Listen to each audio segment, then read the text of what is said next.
লড়াই বন্ধ করতে হবে, নিজেদের ইগো ছাড়তে হবে, ছাড়তে শিখতে হবে।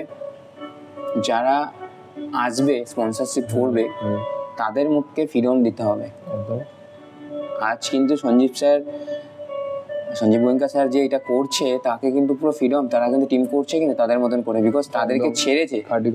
তো আজ যদি সিনজয়দা এরা ক্লাবটাকে না ছাড়তো তবে কিন্তু এরকমই হতো, তাদেরও এরকম হতো একদম। কারণ এই লেভেলে এসে তুমি যদি প্রফেশনাল আর যদি টিম না করো, অন্যের থেকে ডিফারেন্স না করো, তবে কিন্তু আমরা যে মোহনবাগানের লাস্ট 5 বছরে এত কি কেন, তুমি প্লেয়ারগুলো দেখো যারা যারা আছে ফার্স্ট টিম এবং সেকেন্ড টিম, যারা বেঞ্চে বসে তাদেরকে সেকেন্ড টিম বলছে এই কারণে যেহেতু ওরা ফার্স্টে নেই বলে, কিন্তু তাদেরকে নামালে তারা অন্য টিমের ফার্স্ট টিমে খেলবে।